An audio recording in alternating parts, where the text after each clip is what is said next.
Coming off the heels of what I felt was a major WWE main roster debut, how did Fatal Influence follow up? Cody Rhodes kicked off SmackDown with some news for us and ended up turning into a match for later in the night. How did the Bloodline saga continue in this episode of SmackDown? All that and much more coming right at you. Welcome back to Wrestling Brother Talk Smack. I am your host, Jarvis Sam. If this is your first time joining us, or if you're a repeat viewer and you just have not done so yet, make sure you hit that like and subscribe button. Also, hit the notification icon so that you can get updated each and every time we drop new content on this channel. Also, let's keep this conversation going throughout the week on my social channels. Wrestling Brother on TikTok. I am Wrestling Brother on Instagram and Wrestling Brother on YouTube if this is not where you found me. All right. Well, as I was getting ready to record this, some breaking news happened, and let's get right into that breaking news. So the breaking news started with New Day not returning to WWE. They will be departing. This was not indicated as a release. Last week, we saw some of the head scratching releases from Aleister Black to even the Wyatt Six was a bit surprising, even though some of those kind of made sense. And then, of course, Kairi Sane. Those were some huge releases that were like somewhat head scratching. Well, the news broke that New Day will be departing from WWE. They have already been moved to the alumni section of WWE.com. New Day. One of the most iconic acts in the history of WWE. At one point, they were a top act in WWE as a trio.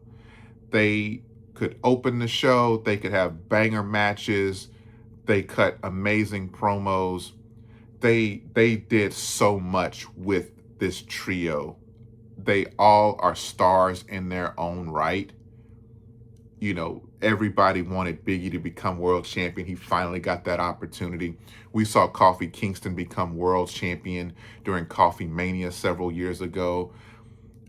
We saw King Xavier, which I thought they were going to do a little bit more with.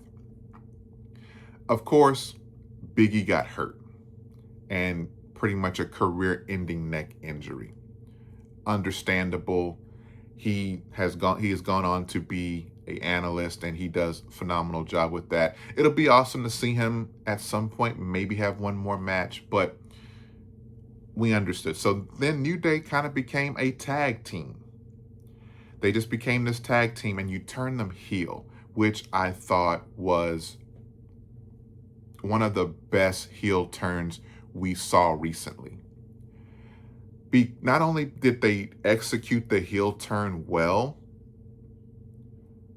they were getting heat, massive, massive, massive heat for about 2 months. And they could have really been the team that really brought the WWE tag team scene back to relevancy if you really built it around this heel New Day tag team. But instead of listening to the audience and realizing like you struck gold with them getting feverishly booed, they cooled them off. You took them off TV here and there, and then by the time you bring them back, they're cooled off, and now you got them with Grayson Waller. So I'm not here to say that WWE had major plans for Kofi Kingston and Xavier Woods, because clearly they did not. Despite striking gold with what they had in that tag team division with turning them heel, you still didn't do anything with it. I truly feel they could have been the centerpiece and the focus, and they could have really brought the tag team division back to relevancy. Now, how as an organization you don't have anything for Xavier Woods and Kofi Kingston when you've got plenty of people that need to get over? You got plenty of teams that need to get over. and you got two people that can absolutely do it.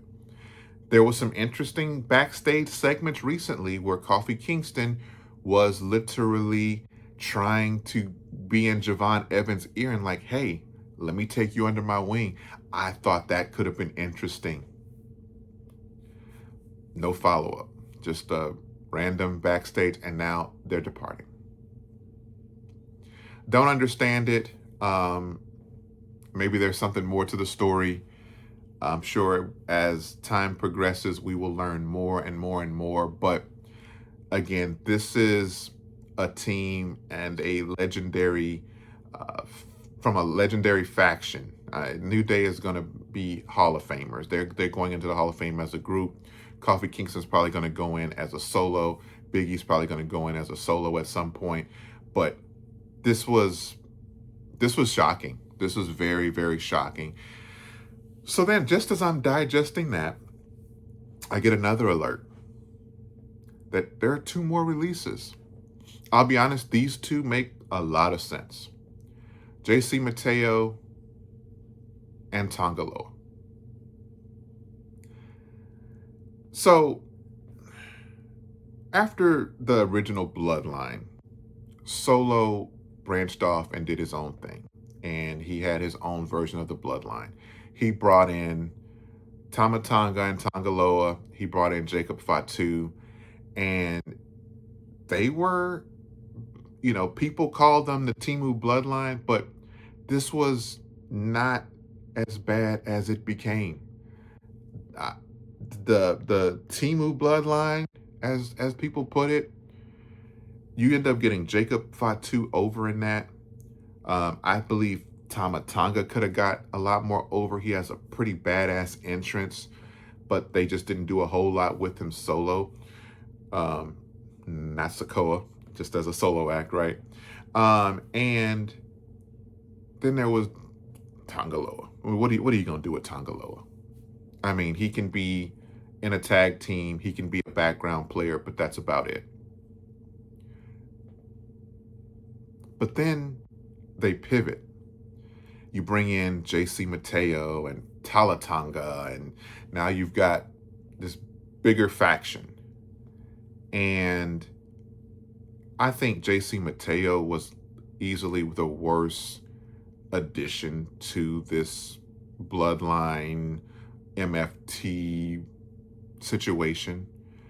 I don't think he ever spoke on the mic.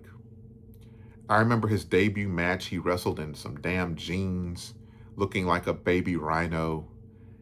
And just, I understand he, Jeff Cobb was this and that in New Japan and whatnot.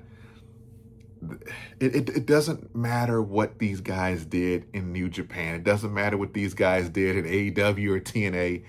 If you do not present them in the right manner on this big stage, it means absolutely nothing.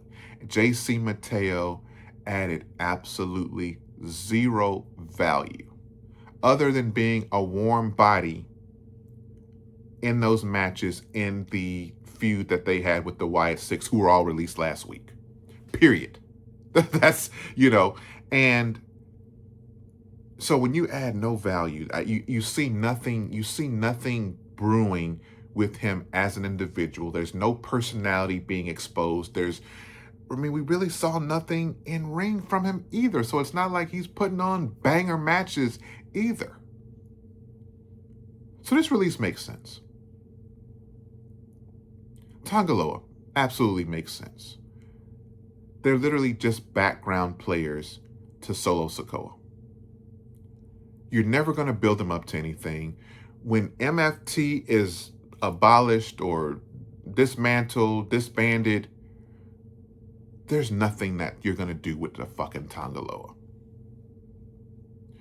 I could see them maybe trying to do something with Jacy Mateo. It was going to fall flat. It was absolutely going to fall flat. I can tell you right now. There's no way you're getting this guy over. Maturity is realizing that the MFTs is the Temu Bloodline, and that the Temu Bloodline that we saw, they were great value. They are the Great Value knockoff. And any of y'all that have bought Great Value products, sometimes Great Value knocks it out the park. Sometimes they don't. And that's what you kind of got with them. So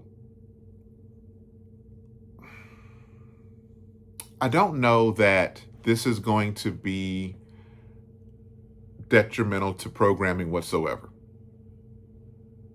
Because, again, they were just background players. But this New Day, if you can't write for New Day, if you can't find a spot for New Day, Xavier Woods, Kofi Kingston, a former WWE champion, multiple-time Intercontinental champion, multiple-time tag team champion, good on the mic, great in the ring. You can't find nothing for them to do in this time where you got all these new people that you need to get over and you don't have anything for them to do? Who is Royce Keys going to feud with? Who is he going to have matches with to get him over? Because he ain't getting over right now. If you think Royce Keys is getting over right now, you've lost your goddamn mind. And I'm going to say that right now. If you think that guy is getting over with what they're giving him right now, you have lost your fucking mind. You can't have all top talents out here. You need some veterans in the mix that know what to do, that know how to get people over. But you look at them as, oh, they're taking up space because we got to make room for Ricky Starks. Well, guess what? Who does Ricky Starks have to work with as soon as he debuts? You got to springboard him right to the top or right to the middle of the card with people you also have to protect. When you can put him in the ring with somebody that can eat a loss. I don't know. I really don't know what they're thinking. I think this highlights everything that's currently wrong with WWE, and it all stems around 3 letters, and that's TKO. TKO does not give a crap about the shows week to week. All they care about is the dollar bill. TKO sees WWE as a money generating cash cow because it is. It appeals to multiple generations. It appeals to multiple age groups, multiple generations. So there's so much you can eat off of with WWE, from merchandise to ticket sales to all the TV deals that they've gotten, which they've already secured. And that's the problem when you secure deals. You secure a 3-4 year deal with ESPN, fuck it, you already got their money. Who gives a shit what you give them? Oh, you got your deal with Netflix. Who gives a shit what you're giving them?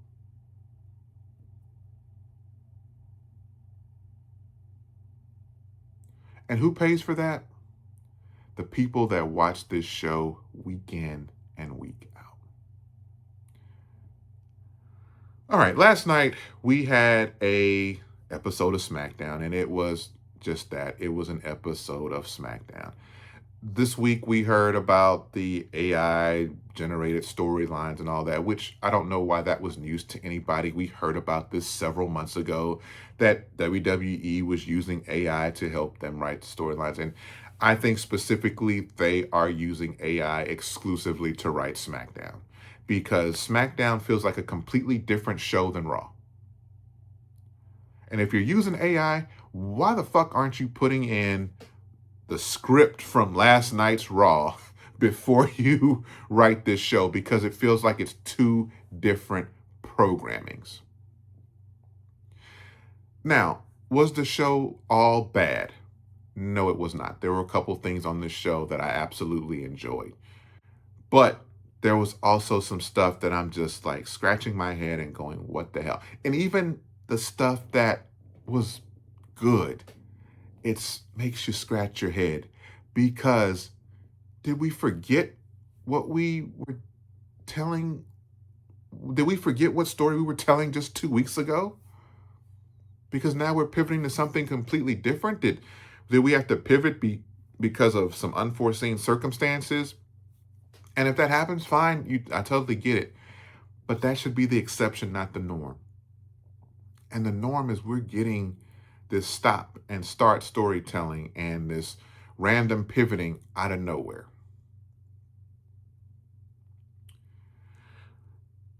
Cody Rhodes kicked off the show, and he comes out and he says he loves when he has something fresh to tell the audience, some news to tell the audience.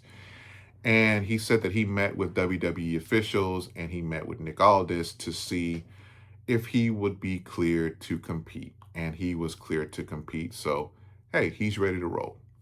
Out comes a debuting Ricky Saints to a mild reaction. Very mild.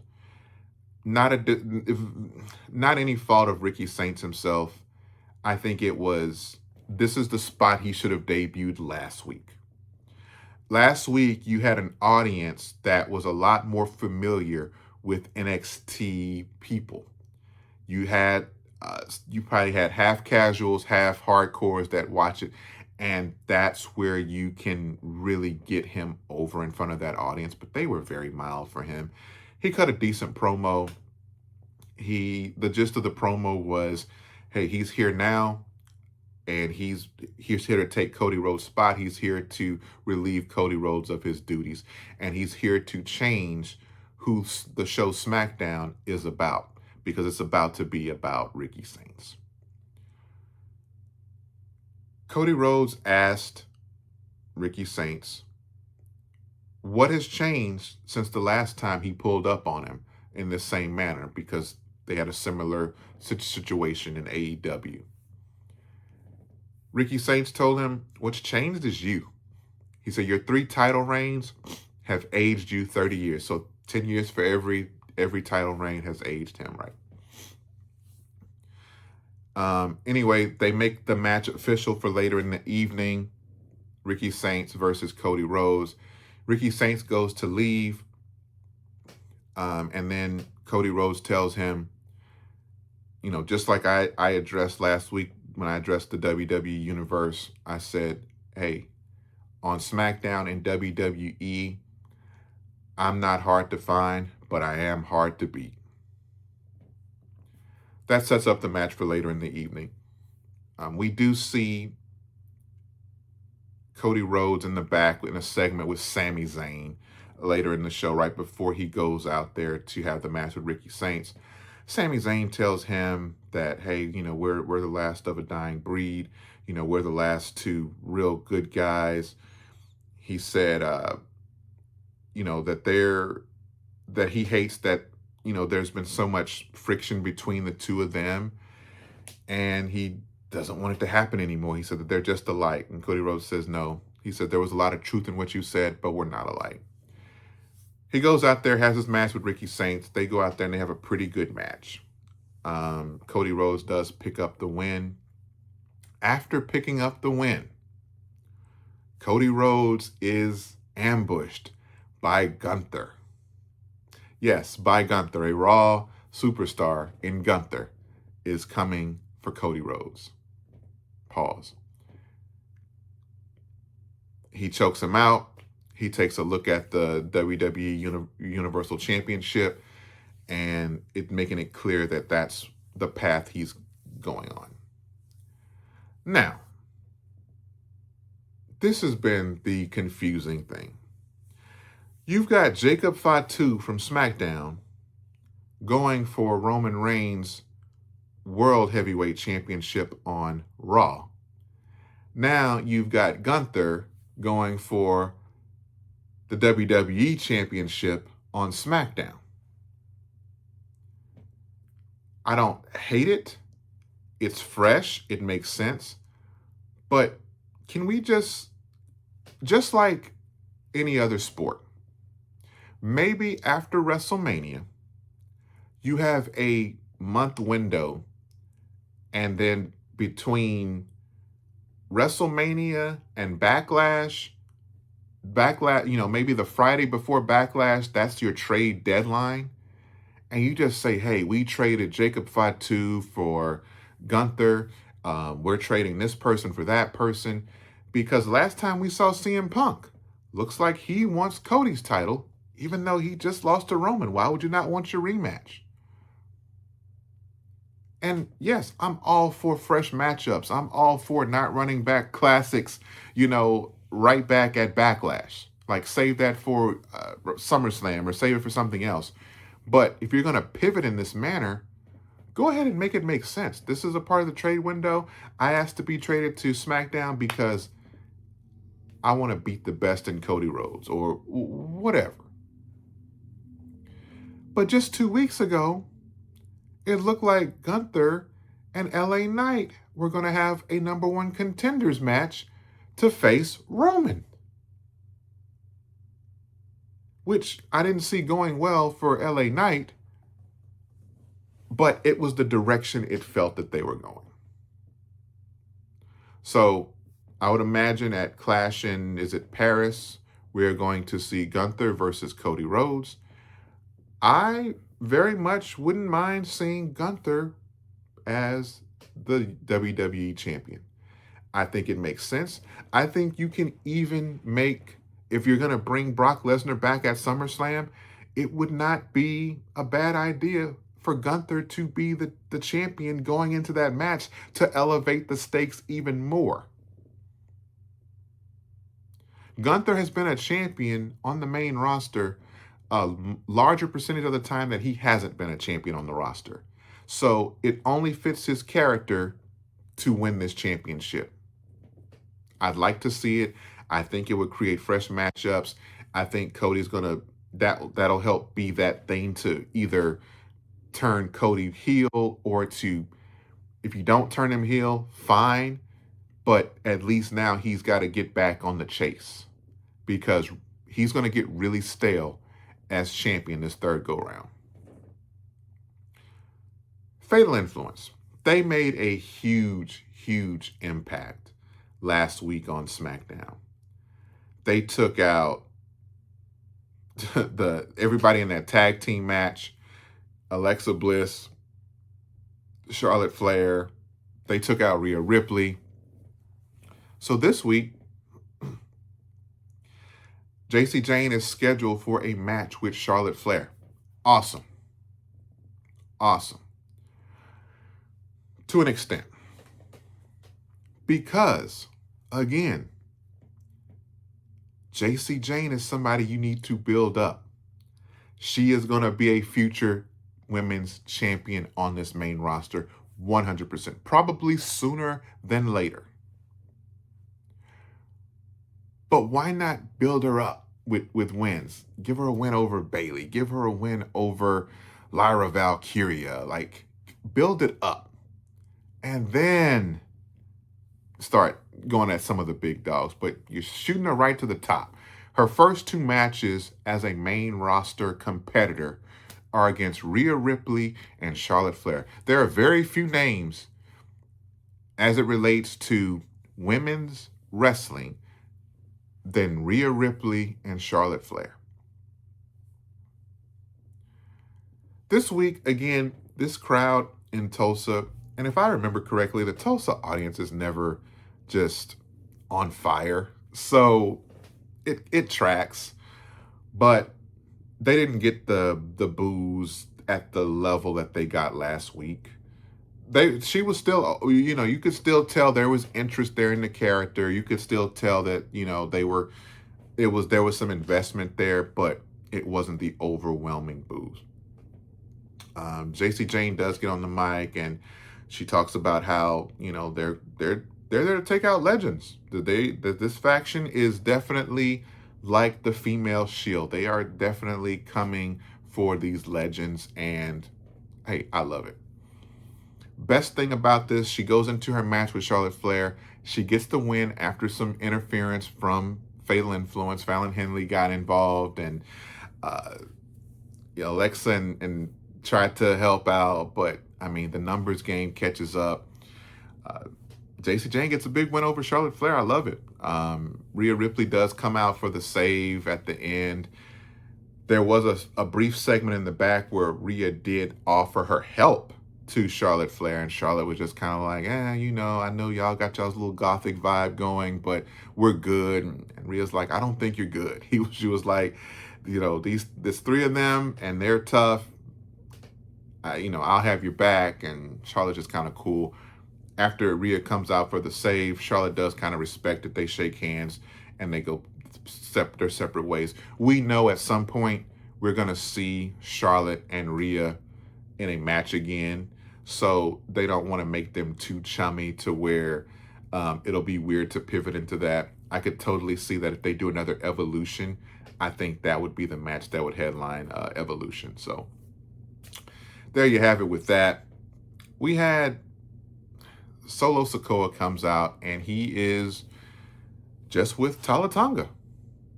And obviously, with what I shared earlier in the episode, you know why.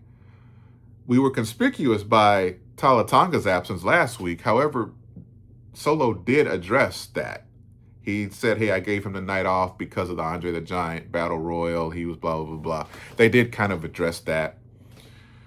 But anyway, he's addressing Jacob Fatu.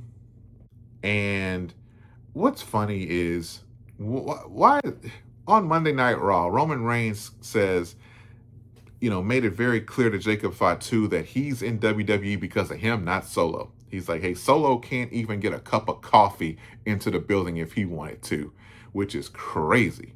They don't let you DoorDash Solo? Damn, that's crazy, bro. But anyway, he's there to address that. Of course, the Usos come out, they face off, and they explain, if anybody's got smoke with Jacob Fatu, it's Roman. Like, not only did he step up to the tribal chief, but and put his hands on him, but he used the Tonga death grip. And he said that's a last resort move.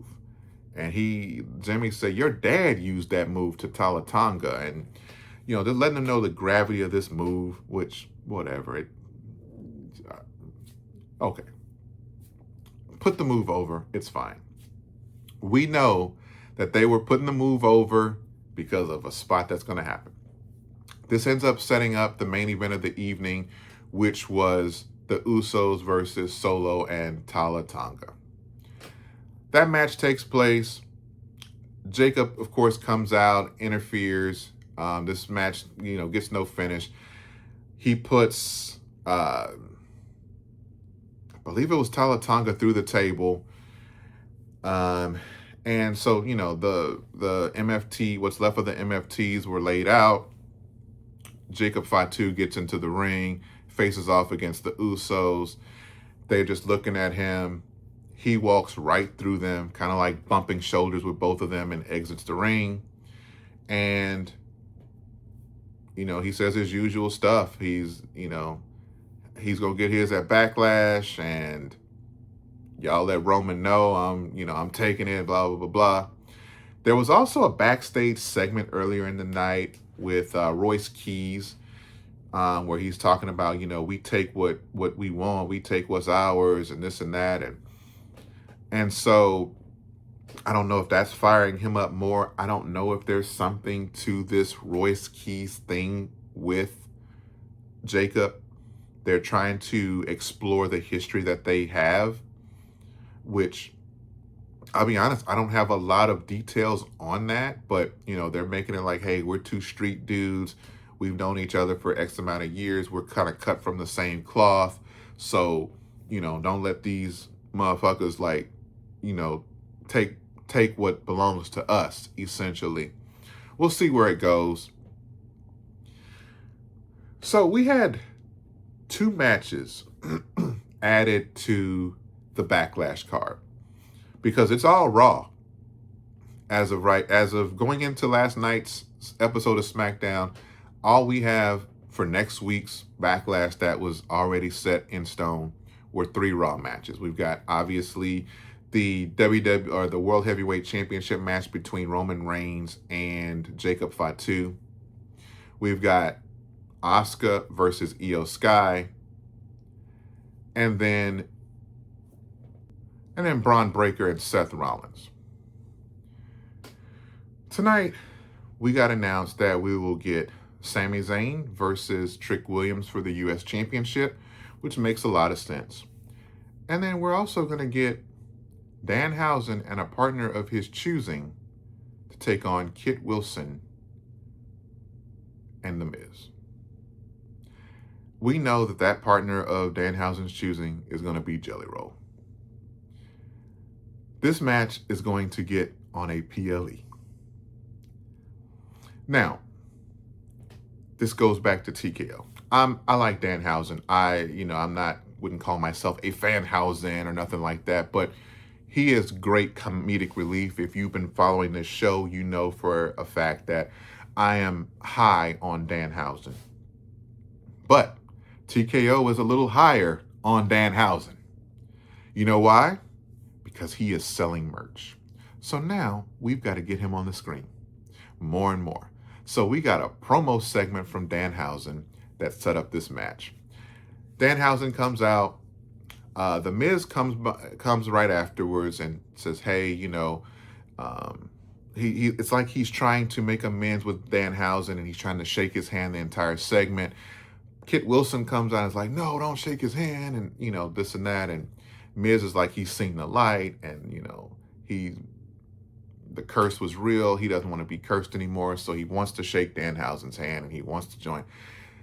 From a mile away, you could see what this was telegraphing. You knew it was telegraphing for Kit Wilson and The Miz to ambush Danhausen, which happened. This is going to set up the match with Jelly Roll. Originally, there were talks that it was going to be Jelly Roll and Cody Rhodes versus Randy Orton and Pat McAfee. Pat McAfee has said, "Hey, I don't want anything to do with this crap." So this is what we're going to get. Going to be on a premium live event, guys. Kit Wilson's going to be on a premium live event. Danhausen's going to be on a premium live event. The Miz is going to be on a premium live event. Oh, TKO. That has TKO all over it. I don't mind, and again, it's only a matter of time before we find out that it's going to be Jelly Roll. Whatever. This is going to be your cool-off match before the main event. Whatever. Now, I can accept that for what it is. What I can't accept is what we saw with Trick Williams. So Sami Zayn comes out to cut a promo. Before the promo, they bring out the Gingerbread Man. Sami Zayn is talking about how, and he's, pivoting to becoming a full-fledged heel, which I believe we saw the heel turn in its full form, final form, coming together last night, and also seeing Trick Williams' babyface turn being solidified as well. Well, Sami Zayn says that, hey, he doesn't understand why the fans are booing him. And he's like, but he knows that, some of his day one fans, some of his loyal ride or die fans are in Tulsa, Oklahoma, and they continue to boo him. And he says, hey, I can accept some boos. I can accept it or whatever. But, what I can't accept is the injustice. And, he's like, every time I see this Gingerbread Man, I just feel disrespected and whatnot. And he kind of makes these gestures as if he wants to do something to the Gingerbread Man, and eventually he kicks the Gingerbread Man in the balls or whatever, maybe the Raisinets or whatever's on the damn gingerbread, and he rips like the arms off of it, and it's clear that it's not, it was just a fake Gingerbread Man. Trick Williams then comes out, and in true babyface style, he attacks him in babyface, like very babyface style, like being the hero. Next thing we know, we see Trick Williams doing the X.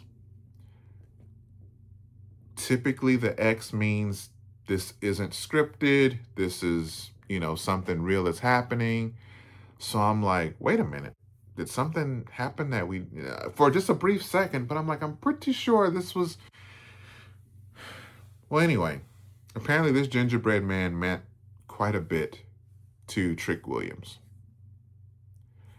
And so much so that we are going to get a memorial service for this gingerbread man next week on SmackDown. Yep. I wish I had. If you hadn't seen this, I look it up. I'm not like I would love to say that I was creative enough to come up with something that wild to say on this show. But yes, we are going to get a memorial service for the gingerbread man on SmackDown.